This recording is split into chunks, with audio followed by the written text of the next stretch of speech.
let's do it. Are we gonna play in the tune? Well, I can't now. I've started recording. Oh. I could go. Wait, are we recording? Oh, okay. Well, that's the whole point of the syncing break. fucking hell. Oh my god! All right. Okay. Good. Give me some professionals to work with, please.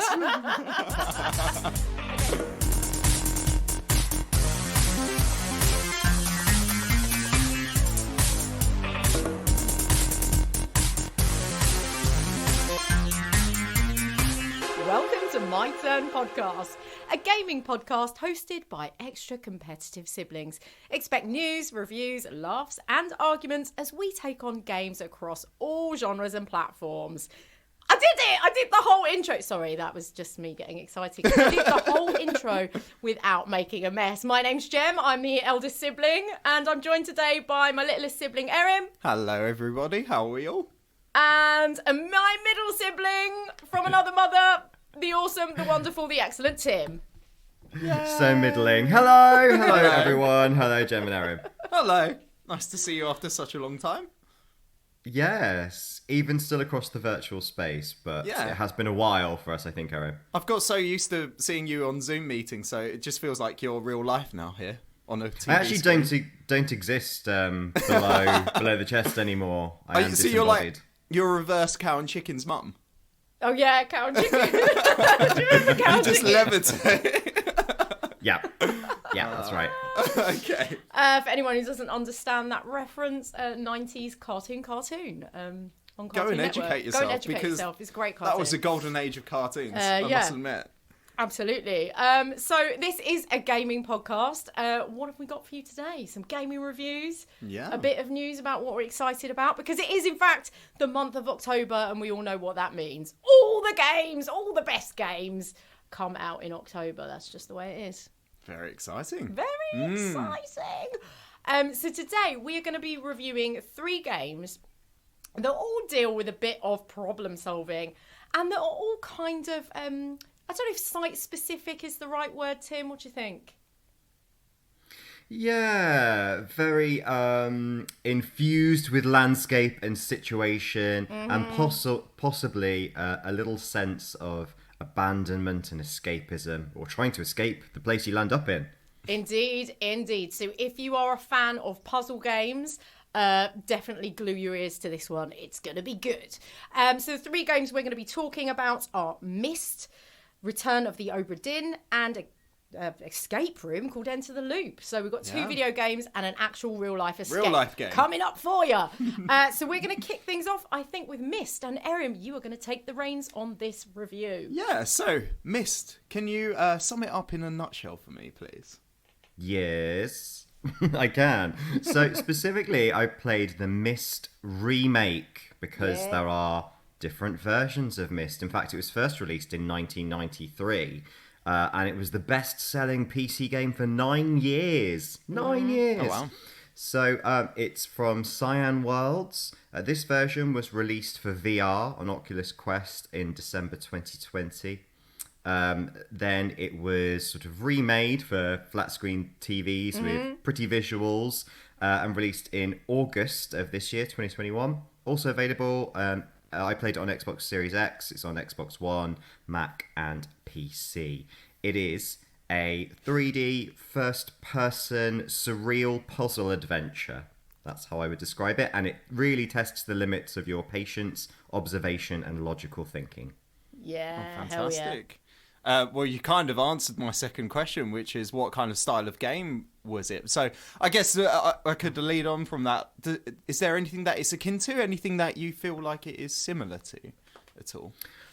Well, I think if you remember... Erin just drummed his knees again. Erin has got this really bad habit, Tim. I don't think you were with us the last time we did a pod together. Oh, no, you were. But Erin just has developed a habit of drum rolling his knees when he asks a question. I don't know why. So I've started teaching drum lessons and I think I've got a disease. Sorry, Tim, I just thought I'd explain. That's quite all right. That's quite all right.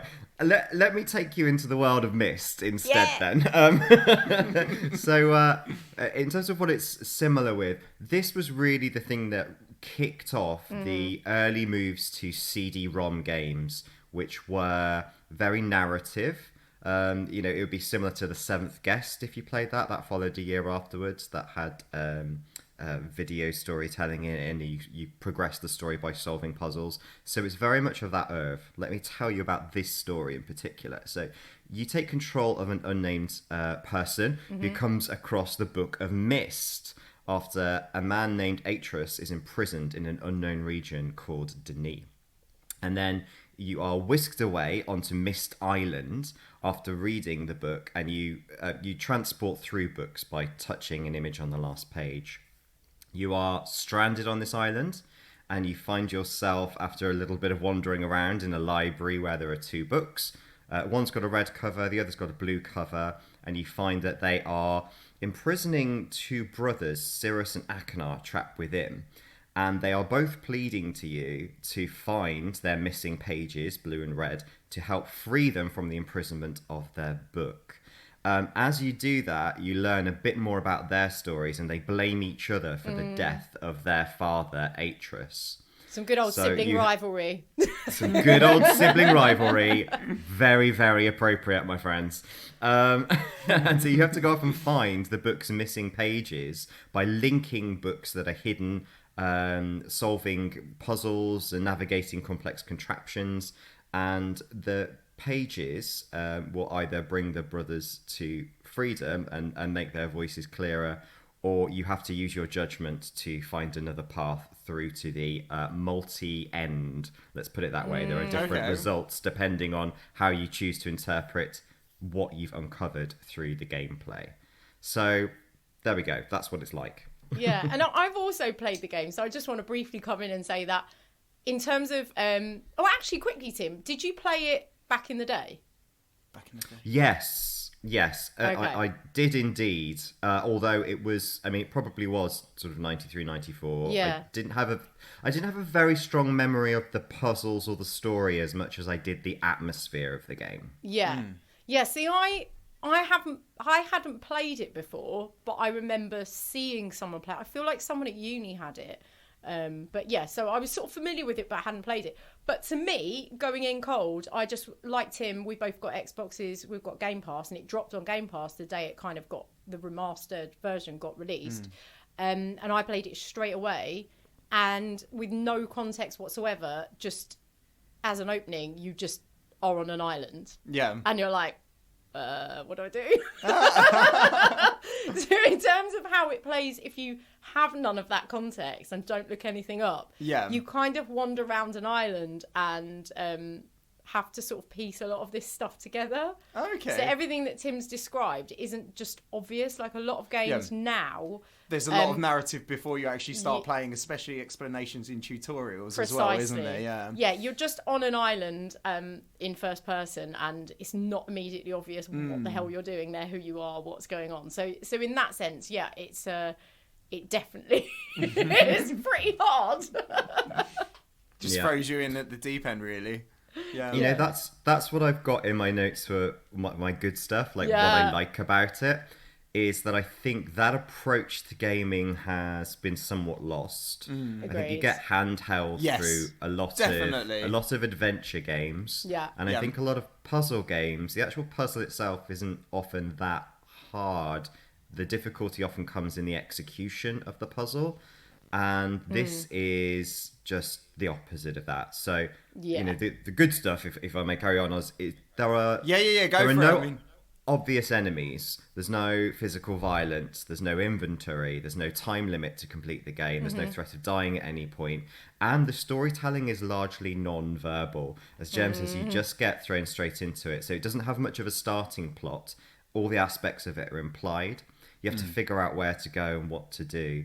And the game is really quite vague. It goes through this show, don't tell approach. Yeah. So you have to inspect everything. You have to wander around, look at everything in detail, make lots of notes, and you have to sort of piece it together yourself and do the work. So taking your time to solve the puzzles is the best way to solve them. A lot of the things you stumble across in the game will provide clues about how to solve the different puzzles. So I really liked that approach to the game. I've forgotten, in a way, that games could be that... that sort of minimalistic, I suppose, in their approach of how they interact with you as a person. And as a result, that aspect of it makes it very immersive. Yeah, Nice. 100%. I'd agree with that. I had a paper pad, literally, Oh, did and a you? pen next to my Xbox controller for about a week. That's how immersed I was. I would go and make a coffee and be solving a puzzle in my head. Oh, like, okay. coming back yeah. and scribbling something. Yeah, but I'm sure Tim will touch on the fact that you really need analog or digital aids to solve these puzzles. You can't just use what is provided in the game. It's funny you guys mentioned this as well, actually, because I think it is definitely a trait of older school games, because you know how I was playing Final Fantasy VIII? It's a similar thing to that. There's not really that kind of direct objective of where you need to go, so I almost feel like it's a good idea to keep notes of actually what you're doing. And yeah, you are right. It is really lost. I mean, especially modern games where it's literally like, here's a marker where you need to go kind of thing. Yeah, it does lose that kind of real feeling of actually exploring the space around you. So yeah, that sounds really, really good. Top tip for puzzle solving is I took photos. I believe in the VR version you actually can. There's a function where you can snapshot on your camera in the VR, because obviously with VR it's a bit different. You'd have to actually take the equipment off to look at your notes, wouldn't you? Yeah. However, you can't look at both things at the same time. So there are certain clues where you really want to have them side by side to make it easier. I'm thinking, for example, of a puzzle that has a massive grid where some of the lights have to be turned on and some have to be turned off. Yeah. And it's not the easiest thing to remember. You might want them side by side. So that makes that a bit challenging if you're in VR, but they do have that function built in. Yeah. And in terms of kind of like that creating the immersiveness, that actually brings me on to why the thing that isn't so good about it. Yeah. Considering I don't even need to ask you questions. You just roll into it. This Sorry, is the easiest interview ever. just talk.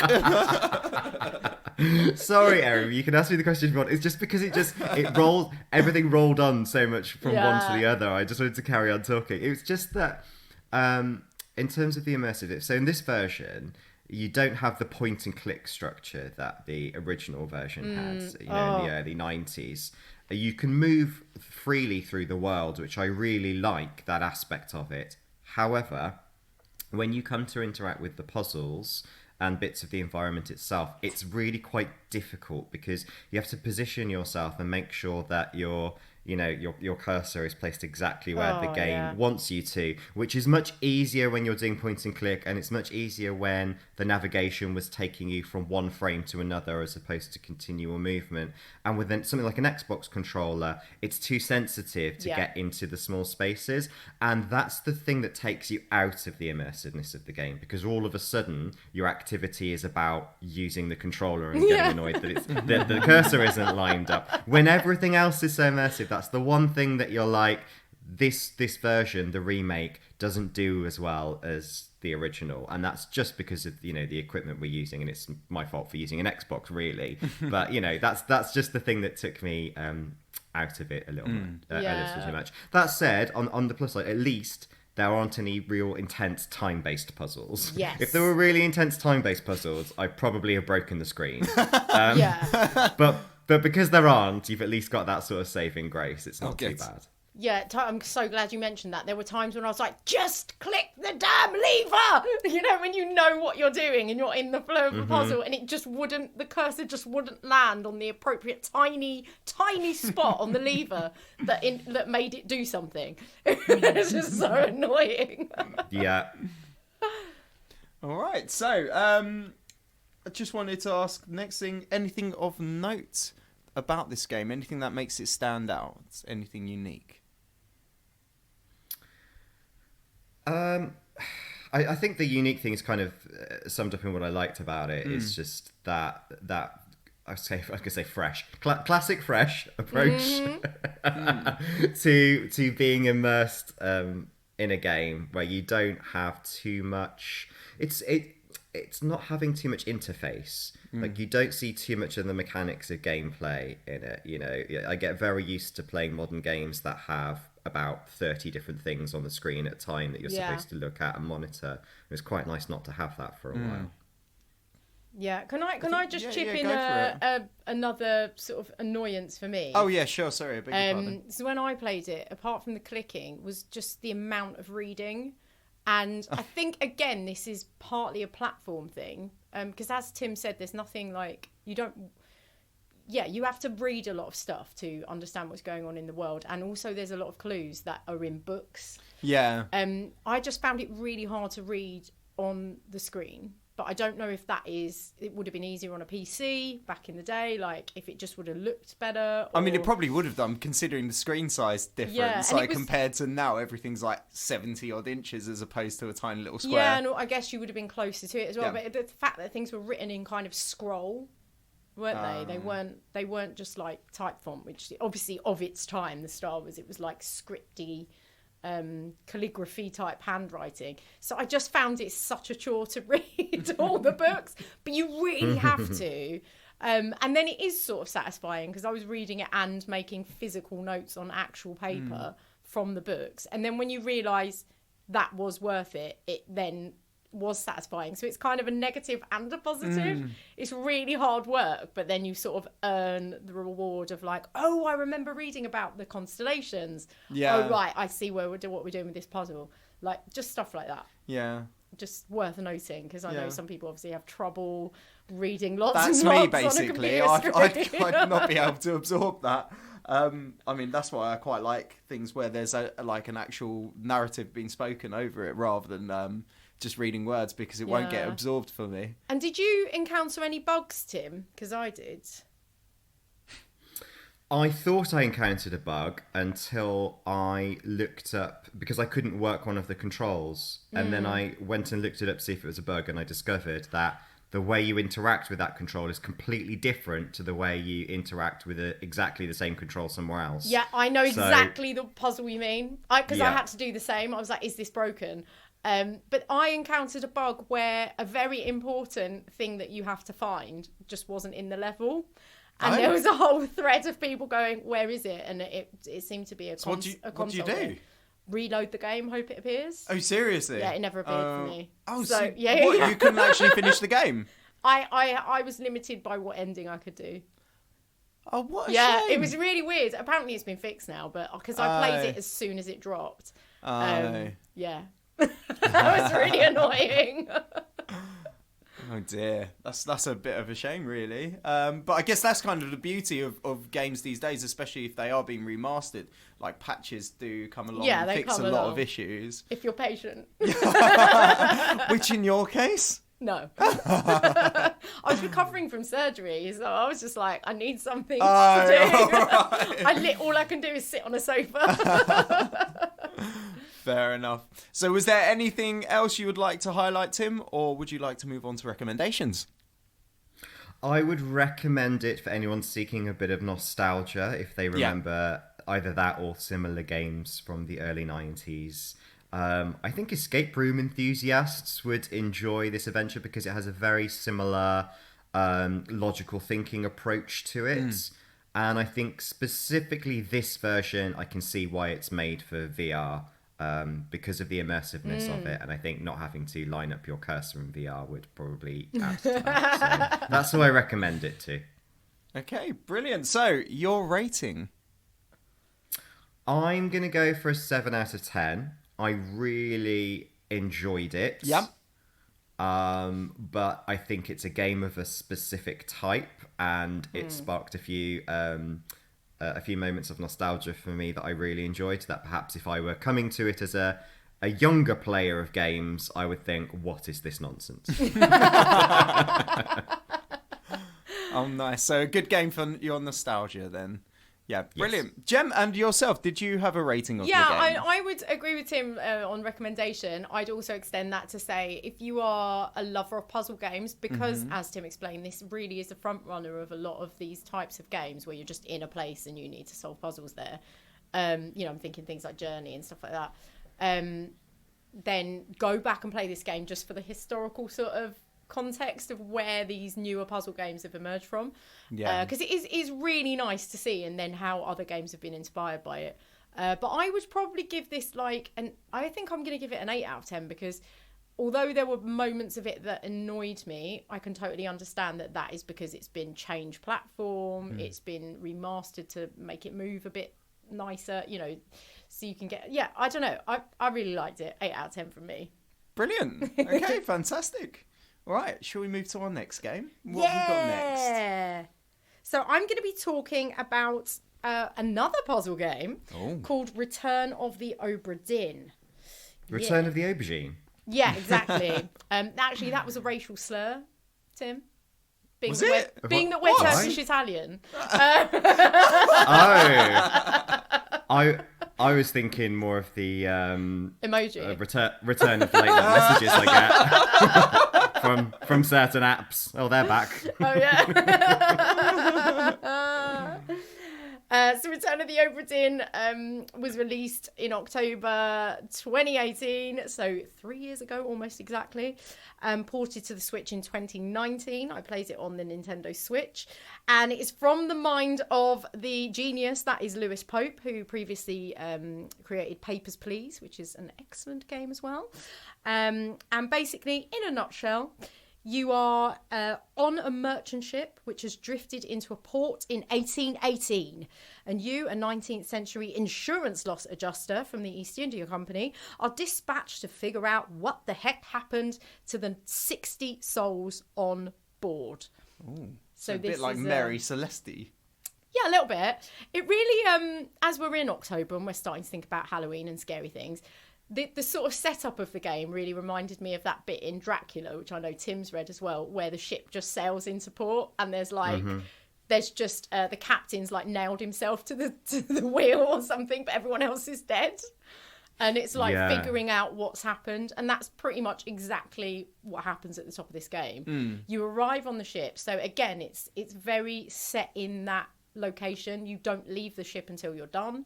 There's a kind of top and tail of the game, but other than that, the whole thing takes place on this kind of really cool old 19th century sort of galleon type merchant ship. So yeah, that's the start of the game. And how about when you get into the gameplay? Is it more spooky storytelling, or do you have to battle zombie pirates? There's no zombie pirates. No, it's very much. It is like a working merchant ship. So you start the game by, obviously you're this kind of insurance broker and you've got to figure out what's happened so you know whether you can award them money or not. So it's kind of a very administrative deduction puzzle game. So you've got this journal that you're given and it contains artist interpretations, like artist sketches, if you will, of everyone on deck. This becomes very important. You also have various chapters that don't have anything in them. And as you start moving around the ship, you notice that, and I should say actually, the graphics are very informed by 1980s I was going video to say, games. Yeah, it looks like a classic game, but it was only released in about 2018, wasn't it? I'll mention this in more detail, but basically everything is monochrome. So it's either sort of grayscale or like that kind of sepia scale. So nothing is rendered in very much detail. But what you can see on this ship is sort of broken sails. There's the odd skeleton. There's some torn rags. There's like a gash in the deck. Occasionally you'll come across blood splats. And that's sort of your introduction to the game. And a bit like Myst, actually. You're not really told much. You're just told you need to find out what happened to everyone who was on the ship. So you just kind of wander around, and the first thing you interact with is a dead body, and that will then basically teach you how to play the game. So you'll interact with the dead body, and you go into this kind of flashback. And what happens is you kind of put into a frozen scene, like almost like a diorama type thing, which you can move around and navigate in, but you don't watch anything happen in action. You hear it. So I thought this was a really nice bit of game design. So the audio in the game is fantastic, from the creaking ship to the swoosh of the sea, but also the voice acting is really good. So you'll hear a clip of action that was the moment of that person's death. So you'll get like, I don't know, 15 seconds, say. And you have to deduce from that things like who is talking, who are they talking to, what kind of what they might be struggling through. So perhaps they're being strangled. You can hear that in some of them. They're going, you know, you can hear blood splats, you can hear gunshots, you can hear splashes and crashes. It's really, really cool. I've never played anything like it. And How do you know they're being murdered and it's not just dysentery? Well, Tim, it's a good thing you mentioned that. Because part of what you're deducing is what's happened to these people. They might not all be dead. So in your journal, you've got a bunch of options. So what you need is to decide what the fate of each individual person was, who or what killed them, if they are indeed dead, because some of them might not be. And then how they died, for example, if they are dead. So just as a crude example, the captain of the ship may have been shot by the bosun. And you can fiddle around with what you think is correct in your little journal with a kind of, there's not a drop down menu, but there's a menu of options. What I love about this is there's loads of trick answers. Okay. Yeah. So the crew members, you know exactly who's on the ship because you've got a crew list. Yeah. I learned a lot about jobs on a ship with this. I didn't know what a bosun was. I've mentioned that already. I've forgotten already now, but at the time, I played this a while back. But yeah, you learn like what a steward does. You know, there's a butcher, there's a carpenter, like there's all these jobs on the ship, and then there's like 6 passengers, I think. And so yeah, you have to kind of figure out what someone does. You've got the artist pictures, so you can kind of look at people's uniforms a little bit for the picture and be like, well, that looks like an officer, but you don't know what kind of officer because as I mentioned, the graphics aren't like super clear. Yeah. But yeah, it's really cool, and you have to deduce how people died or disappeared. And some of them, yes, there is some disease. I will announce that. So there is some disease in the game that so some people just died because of disease and stuff because they were on a dirty ship. Yeah. Well, I never thought that an insurance claims would make the basis of a video game. Do you want to? Sounds interesting, though. Do you want to tell us anything else that was really good about it that you liked? What I loved about this game, so I've already mentioned the sound work, and I think it's really phenomenal. Excellent voice acting, but what I really loved is the level of cross-examination that you have to go through to solve all of the fates of these people in the ship. It is not as simple as, I heard a gunshot, that person was definitely shot by this person because they're the only 2 people in the scene. And what's really nice about the game design, so when you go into these frozen scenes and hear the sort of audio track of the death, occasionally you can then walk around that scene. You can also identify who was in that scene, so you won't know who they are because you have to basically label everyone. You don't know who anyone is, but you can look at the artist picture and you can see who in the artist picture was present in that scene, and then you have to go, okay, that was a shipmate, that was that was the cook, so you have to identify. It sounds like a very elaborate game of Cluedo. Yeah, kind of. Yeah, yeah. It really. If you like Cluedo, but want something more challenging, it will get your juices going. Believe me. but it really goes into so much detail that you do the first puzzle pretty quickly. Yeah. But you're not sure of anything until you get 3 fates decided correctly in your journal. And I love this because sometimes in games you solve a puzzle and there's like a light comes on, or you get the immediate reward, or there's a bit of music and like, ta-da, you've done it, something opens, hurrah. In this game, you can solve maybe like 8 different fates, you think, and you haven't got any of the reward music, which is the cutest music ever. The book, basically, if you get 3 fates correct, the book plays a little song. Can you do a rendition of the song, please? I can't. Ah, boo! But it is the cutest music ever, and it made me so keen to get things right because the music was so cute. And then it shows you in the book, and it kind of stamps it in that you've got 3 fates correct. But the fact that you have to do it in 3s, I think, is genius, because as it gets into the later stages of the game, you are literally trying to like triple things up so that you can know that you're on the right tracks. Because if you get on the wrong track, you might get like 12 fates wrong. Yeah. Because you've labelled someone wrong. So basically, the positive for me is this level of detail. And also, this game has a supernatural thread. which I won't spoil because it's weaved in so nicely. So as you uncover the fates of the crew and the passengers, you start to think, okay, this isn't just mutiny, something else was going on. And so it does get a bit sort of, not spooky, but yeah, definitely supernatural. And you just want to know what's happened to everyone until the very last soul. It's really, really engaging deduction puzzling. Sounds appropriate for Halloween-y times. Yes! From what I'm hearing. But is there anything devilishly bad that we need to know about? So for me, there was only one thing that I just think was, I don't know how anyone solved this puzzle without cheating, basically, or just doing the whole game and then it being the last one to solve. There's one death where you just, because of the style of visual, you cannot see what one person is doing to another. There's like a physical obstruction, there's no blood, it's just really hard. And again, it's one of those things, it's the only thing I looked up, and I looked it up right at the end of towards the end of the game, because I just needed 3 souls. And I was like, I just need these 3 souls identified. And a few people had kind of said it's impossible to know. So it is about deduction, which is fine, it's fine. And that's just because it's so grainy. And on this occasion, like, you need to see if they've been strangled or stabbed, basically. There's no blood. You can't really see where the hands are. Like, it just annoyed me that every other puzzle was amazing, and then just that one scene was impossible. The other thing I'd say, not a problem for me, a problem for you, Tim.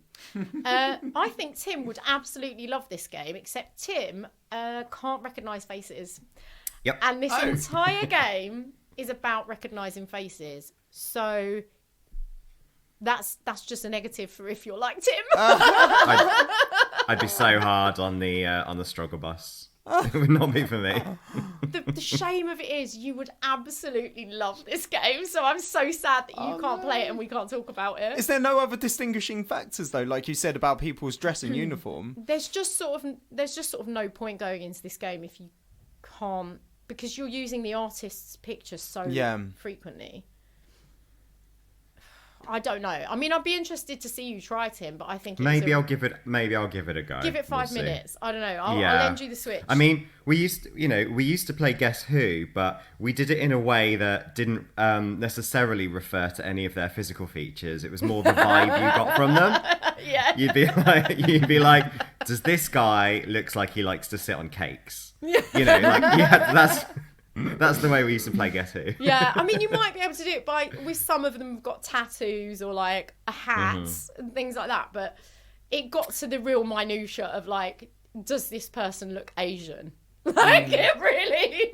Right. You have to be able to recognise a face. Yeah. And is there anything else then that we need to know before we get to recommendations? I really love also the way this game takes you through unraveling the story, in that you get these kind of like clue within a clue. So when you're in these sort of frozen scenes that you can navigate, there is also sometimes something like flashing and pulsing in the corner. And again, it's signalled a lot by sound. And if you go over to it and investigate, it will leap into another fate. I just really like how it draws you in and you just become so immersed in this world and what's happened on the ship. And there's all the different levels of the ships. You really get to explore this sort of old galleon type. Yeah, it's just so immersive and cool. And if you like puzzles, definitely pick this up. Don't be put off by the graphics, because it's not... I actually think the graphics are quite appealing, because it reminds me of playing like a Game Boy game or something like that. And I feel like I'm getting a bit of like rekindling with old school games after that Final Fantasy splurge. So Absolutely. Yeah, I think that and really appeals to me personally. It really works with the fact that you're in an obscure situation, that the visuals are therefore obscure. Like it's stylistically rendered, and you can pick between which 80s sort of computer graphic you want. Like you can have like Atari or something. There's different basically. Oh, wow. You can pick different ones, but they're all much of a muchness. Yeah. But it definitely thematically works with a game which is about things that are mysterious and you can't really see the truth. You have to deduce the truth. So, just going a bit deep there. So another one for puzzle solvers Yeah. and maybe for nostalgics and people who enjoy kind of these visual landscapes. Does that take us to a score? Yeah. So absolutely agree with that on recommendations. If you love a puzzle, pick this up. I am going to give this a super high score. I'm going to give it a 9.5 out of 10. Wow, very good. Like a mighty score. Oh, had a little cough there because I got so excited. Yeah, it was almost a 10 out of 10, but I just have to knock it for those couple of little things. Yeah, it needs to be fair perfect for 10 out of 10, really. Amazing though. Fantastic, sounds great. Yeah. Brings us on to our last game. Hello, me. So, Erim, what are you going to be talking about and reviewing today? So, I'm going to be talking about... oh, my headphones have just popped out. Hello. Can you speak quickly, Tim, so I can make sure I'm hearing you? Yes. So, Yes, I'm can going to you be hear me, talking Aaron? about an escape room called Enter the Loop. Enter the Loop. Yeah, and it just keeps popping out. I'm really sorry. All of a sudden, my headphones just keep So stop it's working. not entering the loop, it's No. popping out, sliding Oh out, God! if you will. Stop this! Oh no! All right, a headphone malfunction. 1 second. Let me just screw those back in. Was he playing the sloppy loop? Yes, that's not It's an Yeah, escape. in my loop. In Sorry, my- that was rude. I thought I You're hit the terrible! limit, Jen. I thought This we could is a have ended family it podcast for children and young No, it's people. not. I put an explicit rating on Oh, this. did you? Well, fuck you. It's, the innuendo gets a bit out of hand sometimes. Especially with Tim on the pod. Informative but dirty. That is Tim. Hey, look, the higher the brow, the lower the loin. Very good. So yes, coming back to it, I'm going to be talking about an escape room with a bit of a unique twist called Enter the Loop, which is a one of the panic rooms in Gravesend. And I've been to a few escape rooms. I haven't done loads, probably about 10, but I really Quite like. a few. It's not loads and loads. I'm sure there's people that like spend pretty much like every other weekend going to escape rooms and want to complete them all. I'm not quite that much of an enthusiast. Gotta catch them all. Yes, exactly. Yeah, I love their rooms. I think they've all of them have got something quite unique about them, which I haven't experienced from other companies that do escape rooms. So yeah, when it comes to things that really make it stand out, that is something that I will definitely be highlighting. But yeah, I just kind of wanted to bring this up because I'm not a puzzle logic game person. No, But- Erin famously kind of hates puzzles. I do. But there is something about doing it in real life with a group of people that I absolutely love because it's so chaotic and everyone's just like, all the time. And it's just, that kind of excitement of doing these puzzles with other people and the team working aspects of it, I think actually make it a lot more enjoyable. Is it because they solve the puzzles for you? No, actually, I did really good at this one. I got so many puzzles. So, Erin, tell us about this game this puzzle game, escape room, in a nutshell. So I'm gonna give a spoiler alert. In fact, actually, I tell you what I will do. I'm gonna read. There's a bit of blurb on their website that I thought I could quickly read. Yes, please do. And I can mark the spoiler in the show notes so Okay.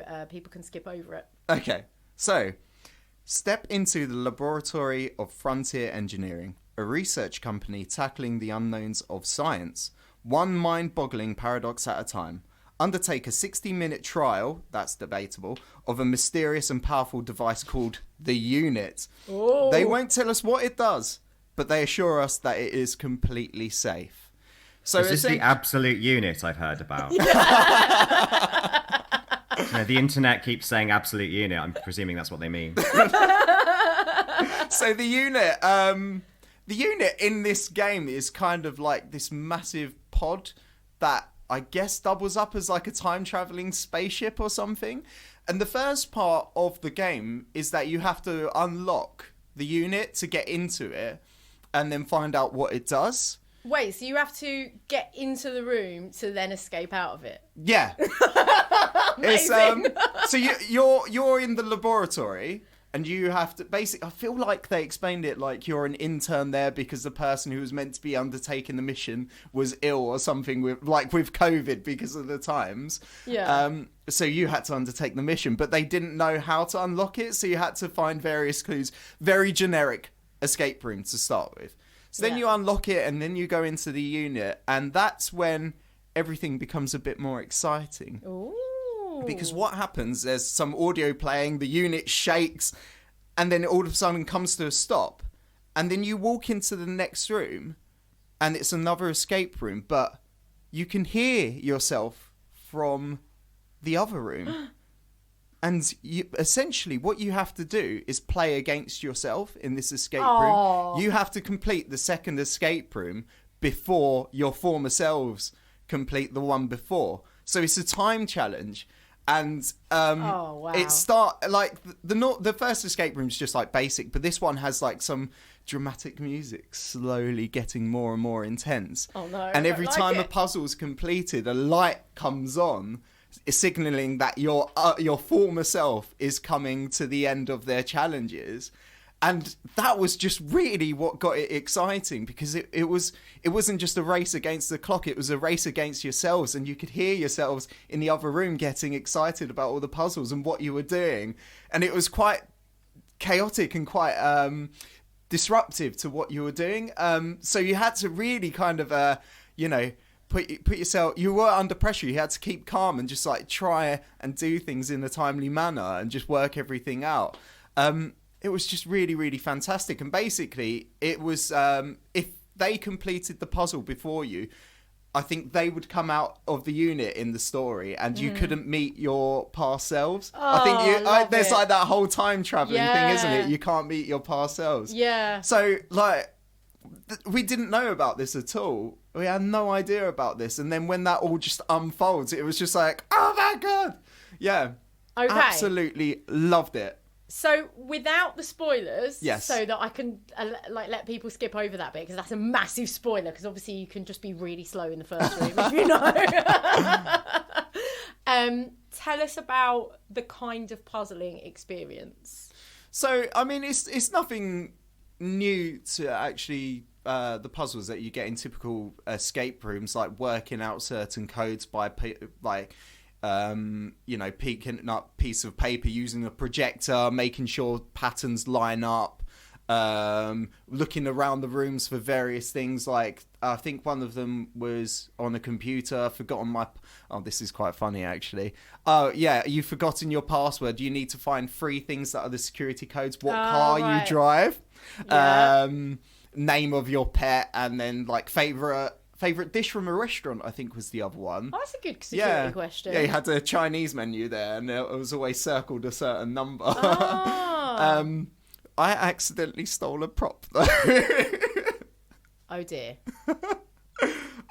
So, you know how I said about one of the secret questions was, what car do you drive?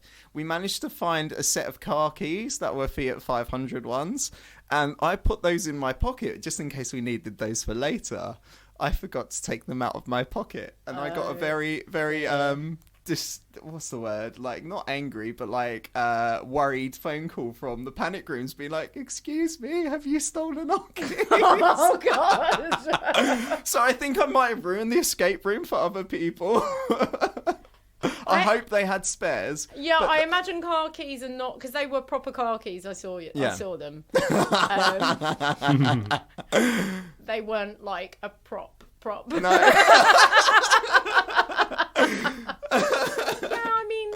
I think it's like 15 quid to get your car keys redone, isn't it? So I went back the next day and gave it back, but I just hope I didn't ruin anyone else's experiences of it. So what were the highlights for you of this experience? It was the twist, really. Yeah, once you twist. came out the other side of the unit, which sounds a bit weird, but yeah, the twist of it really, really was engaging. And I think if you like, and now I know this has been brought up on our podcast before, Majora's Mask, the way the last day is on that, with the music and the dramaticness and how it just builds tension over time, it really reminded me of that. The music was very, very similar. Okay. So yeah, that aspect of it, I think really I found, super, super enjoyable compared to I've always liked escape rooms, but yeah, this one is, I think, my favourite one that I've been to so far. Yeah, amazing. And talk us through anything that was less good. I don't know, actually.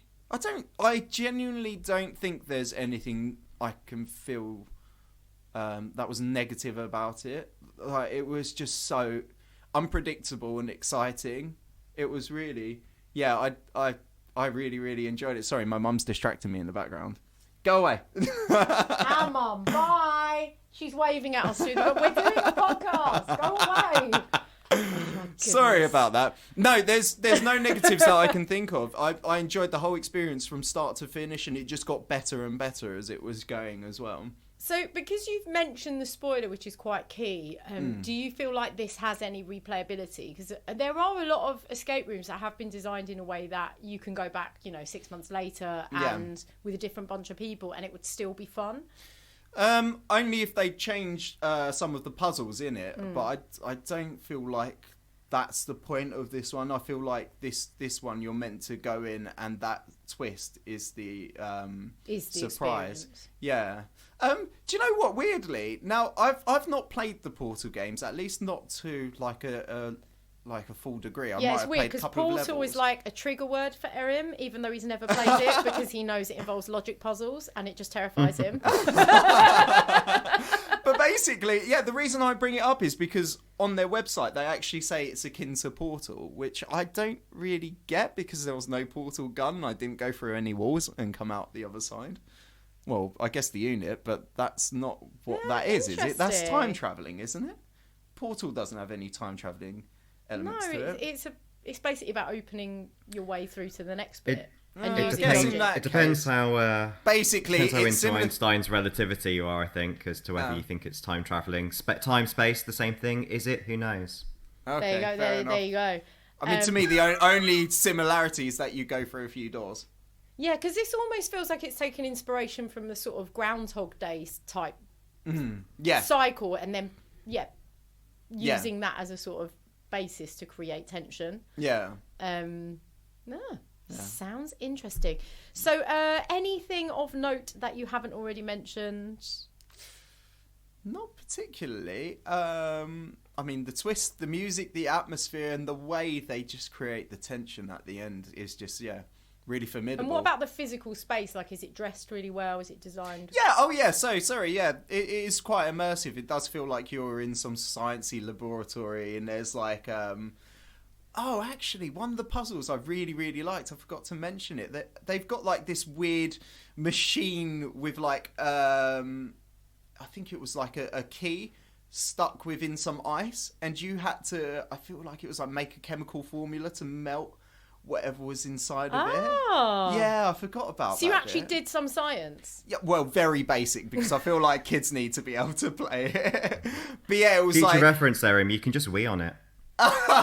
That'll melt it. You couldn't, because it was kept within a cylinder, like a glass cylinder in a machine. So you had to. They anticipated people like you coming in. Yeah, that's happened before. I thought that was quite cool because there were like some sciencey elements to it as well, like that, and there was also, I can't remember what it's called, where you work out the amount of electrons and protons and neutrons in an atom to work out a code for a lock. So there is a bit of that. Yeah, it's digestible science. Let's digestible. Call it that. Yeah. Anyone could understand, but you feel like you're a scientist at the time. Year 8 science. Basically, yeah. All right, so who would you recommend this escape room experience to? I feel like it needs to be a diverse group of people to really enjoy it. I feel like if just myself and my girlfriend did it, it wouldn't have been quite as fun. I feel like the more people you have, the better. But essentially, anyone really, as long as you're with other people. Like if you have got kids, I feel like they'd enjoy it if they were with adults as well, because everyone needs to be doing stuff in certain puzzles so they can feel a part of it. But if I was saying like just to a specific demographic, maybe like teenagers and above, I think would be absolutely fine with it. But and more towards 20-ish, 30 kind of age, I feel like. Okay, so you feel like it's pitched that sort of age. Yeah. I was going to say, is it something that you play with randoms in order to make up the numbers, or is it just your group? We did it just as our group. I'm not sure what the rules are because it was quite soon after the lockdown had ended. So it was all very much like you had to sign in, you had to do all these various different things, you had to provide COVID test results. So I'm not sure what it's like in normal functionality, but yeah, during that time it was just our group of about 5 people. Okay, very nice. And you assume all the props have been sanitised? I'd hope so. Which is something positive I think we can all take away from this experience, is just clean stuff, yeah? Yes. Come on. Great, so I think that brings us nicely onto your rating of Enter the Loop Escape Room. Yeah, 10 out of 10. Whoa! I loved it. Like, of all the escape rooms, that one was the benchmark for everything, I think. Nothing else is compared to it, really. Just honestly, so well done, so well set up, such a big surprise. And like I said, the tension at the end is really fathomable. You just really feel as the music gets louder and louder and louder and the lights go on and you hear the other room just going, yeah! For many fathoms. Okay.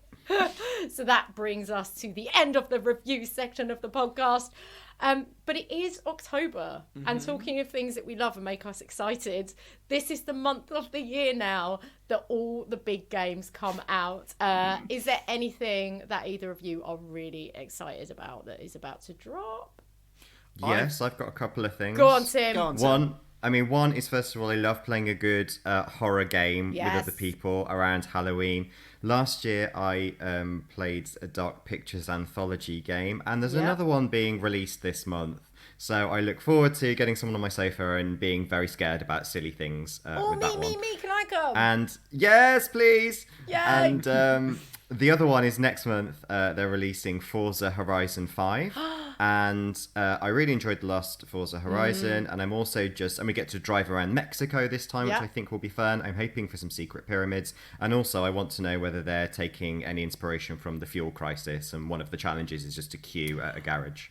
I cannot believe, I literally was going to say that today, because there are so many driving games sort of that have just come out, or like Sims I'm talking about. So do you guys watch Limmy play on Twitch? He spent a long time playing a lorry driving sim. And I was like, surely they need to add the fuel crisis into that, like a truck driving sim. So here in the UK, September into October 2021, idiots have taken all the fuel out of the petrol stations so that the normal people and people that need to work, unfortunately. The thing is, it's a knock-on effect, isn't it? The idiots do it, so you have to do it. So then there's more queues, less petrol, and it's just like, so we're literally at a place where ambulances don't have enough fuel. It's crazy. But yeah, I'm also looking forward to that Forza. The last one was really cool because it was in the UK, wasn't it? And it was cool, like driving around Edinburgh. Yeah, I especially enjoyed Edinburgh as well. Brought back a lot of memories. Oh yes, that was the bit where you were sick on the Royal Mile, and yeah, that was the woods you camped in. Yeah, that's the gutter I fell asleep in. Yeah. How about you, Erim? I've been terrible. I haven't really seen any releases. I mean, I'd like to get my hands on the new Far Cry game. Yeah, definitely. Far Cry 6. Yeah, I mean, the guy who plays the lead character, I love him. Yeah, the lead Batman. I always forget his actual name. I forget his name, but Gus from Breaking Bad. From Breaking Bad. It's Giancarlo Esposito. Yeah. That's it, yeah. I think he's wicked. He's like one of my favourite bad guys. So we've got that on pre-order, partly because you get animal friends again. Yay! There is a small Dachshund type dog called Chorizo, who is going to be one of your animal friends who looks like a total badass. And you get an alligator as a mate as well. Really? Yeah. Do you I get think to it's an ride the alligator, not a alligator? croc, but yeah. I don't think so.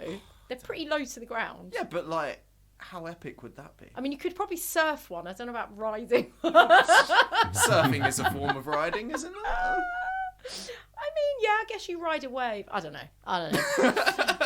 We're getting into semantics about the word riding. The other game I'm super pumped about is finally we're getting a remastered version of Alan Wake. Oh! Yay! I don't know what that is, so please explain. So Tim had an Xbox when we lived together, an Xbox 360.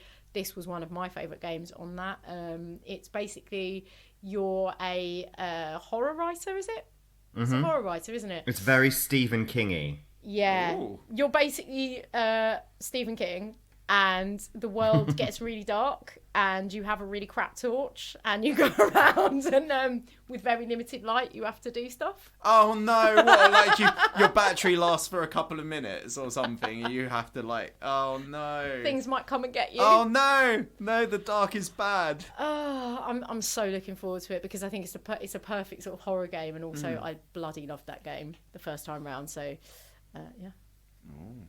Very Also, exciting. for Nintendo fans, finally, Metroid, the new Metroid, is going to drop. Ooh.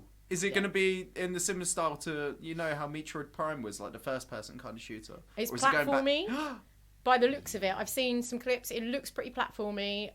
It's probably going to be really hard because all the Metroid games are very, very tricky. And I think you get followed by something.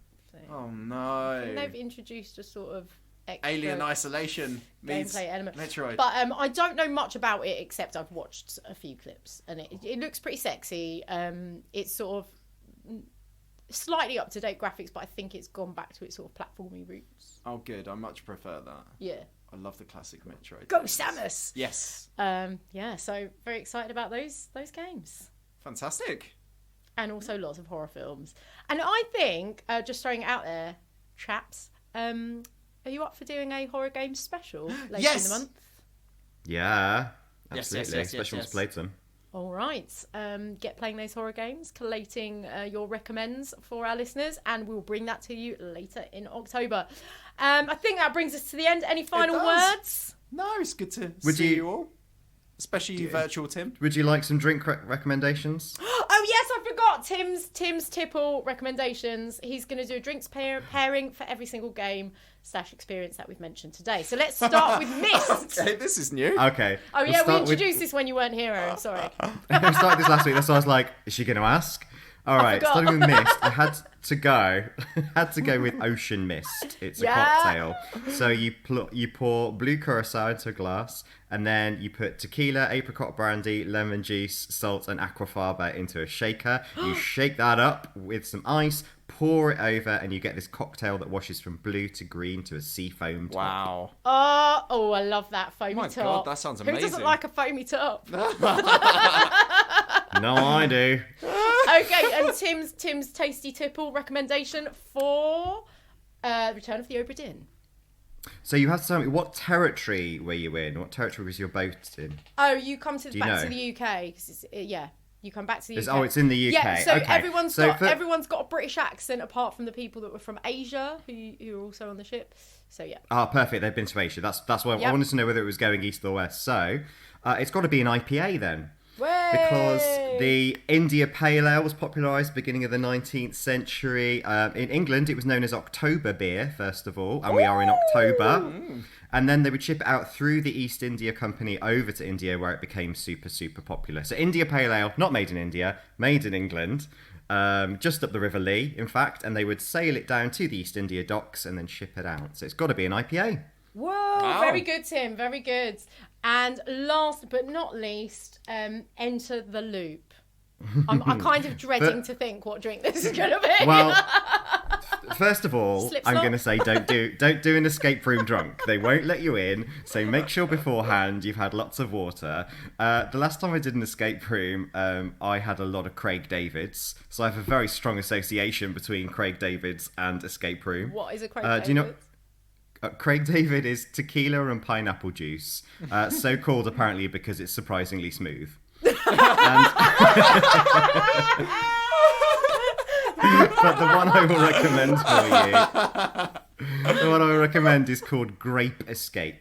Okay. Which is a cocktail where you muddle grapes and mint, and then you shake it with cognac and sugar, and you top it up with champagne. So that's a good victory drink, I think. Also, quite a sort of celebratory, slightly expensive ingredients. Cognac and champagne. How do you know all very this about nice. drinks? Well, I have a drinks podcast, Erim. Yeah. I'm sorry, I did not realise. Erin is like the least observant person ever. We've discussed this on the podcast so many times. I forget things. I'm sorry. Erin only has limited amounts of room in his brain. Yeah, I run out of space in there. That's why he needs to get other people to go to puzzle rooms with him so he can get them to solve I the puzzle. promise I did a couple. Silly. Alrighty. Thank you so much for tuning in for this latest edition of My Turn podcast. It's time to say goodbye, but before we do, please give us a subscribe, share this pod with your mates, recommend some games for us to play or some real life experiences. We're based in London, so if you are in London or the southeast, recommend some more escape rooms to us. Also, any board games, because it is the season coming up now of being indoors and playing things on tables. And we can be indoors with each other, Yes, which is we can. always a positive. Yes, we can. Thank you very much. It's bye from me, Jem. Bye from me, Erim. And bye from me, Tim! Bye. Tim's going to go get a tipsy ticket now. Bye!